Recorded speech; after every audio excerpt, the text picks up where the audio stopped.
kelompok 17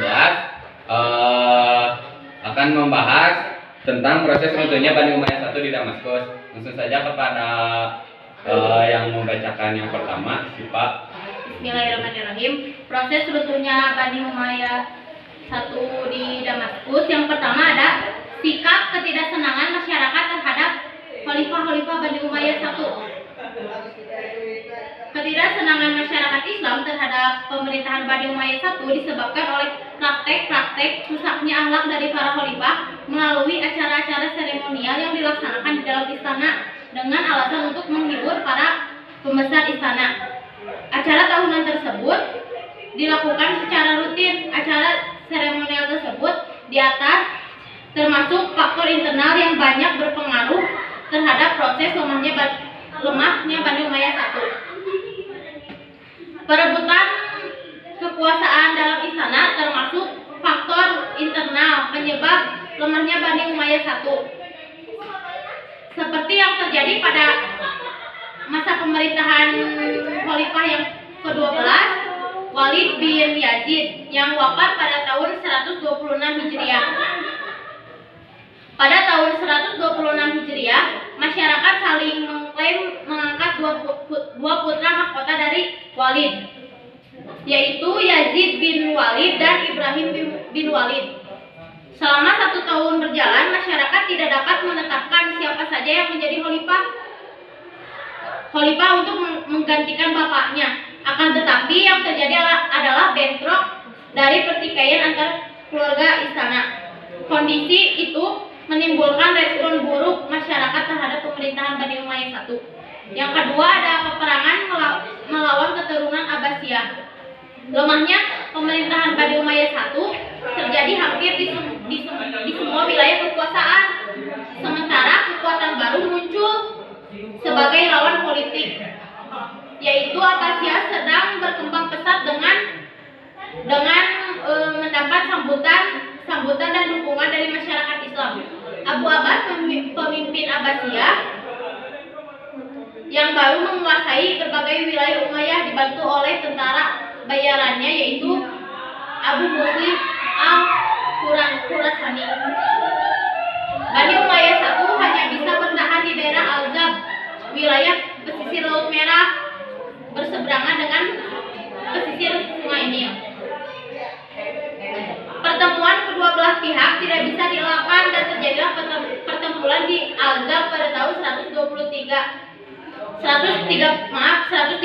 Hijriah atau pada tahun 750 Masehi. Dalam pertempuran itu Bani Umayyah I kalah dan khalifah yang terakhir, Marwan bin Muhammad, melarikan diri ke Mesir. Marwan dikejar oleh pengikut Abu Abbas, kemudian ditangkap dan dibunuh di Mesir. Mayat Marwan dikembalikan ke Madinah dan dikuburkan di Madinah.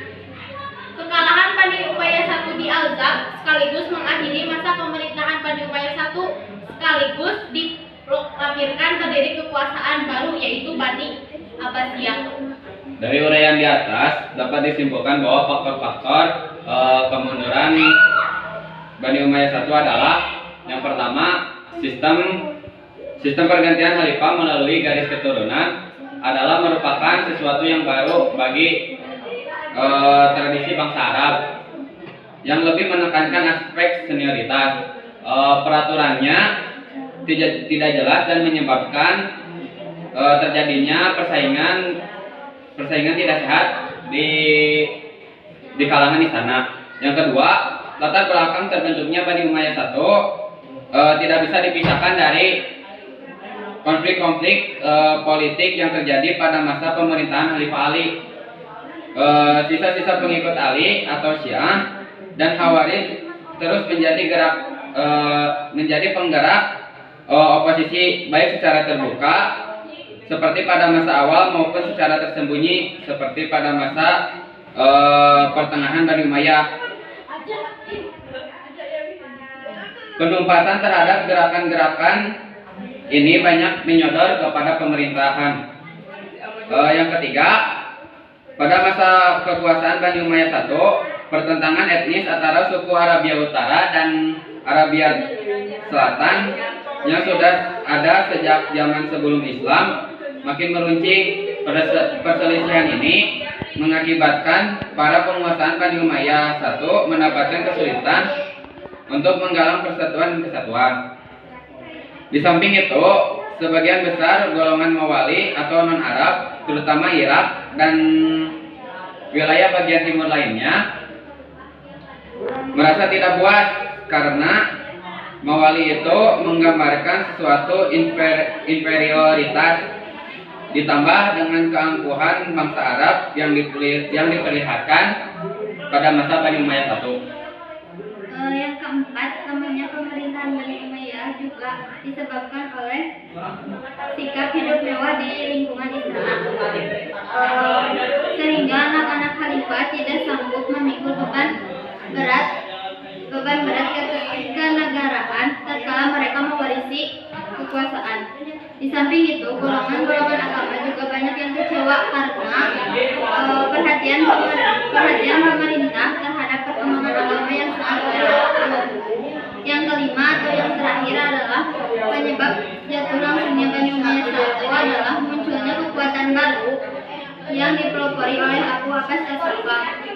Gerakan ini mendapat dukungan penuh dari Bani Hashim, golongan Syiah, dan kaum Mawali yang merasa dibuahkan oleh pemerintahan Bani Umayyah I. Kesimpulannya, selama kurang lebih dari 90 tahun daulah Bani Umayyah berkuasa itu memiliki kekurangan dan kelebihan. Diawali dengan proses perpindahan kekuasaan mulai dari ketidaksukaan terhadap Ali bin Abi Thalib sebagai khalifah, peristiwa tahkim, hingga Ali terbunuh. Amul Jam'ah yang dilakukan Hasan bin Ali dilanjutkan dengan selama berkuasa 90 tahun sistem pemerintahan yang monarki, diskriminasi terhadap Mawali, pemerintahan tangan besi, serta kemajuan-kemajuan yang telah diraih. Berakhir dengan runtuhnya kekuasaan daulah Bani Umayyah yang dengan kematian Marwan bin Muhammad mengisyaratkan bahwa tidak ada yang abadi di dunia ini. Apresiasi kita terhadap raihan yang baik oleh para pendahulu adalah hal yang utama. Kita tidak perlu melakukan kesalahan yang sama seperti kesalahan para khalifah pada masa itu. Mungkin sekian dari kelompok kami. Terima kasih atas perhatiannya. Mohon maaf atas kekurangannya. Tutup saja dengan dengan doa. Rabbana atina fid dunya hasanah wa fil akhirati hasanah wa qina adzabannar. Assalamualaikum warahmatullahi wabarakatuh.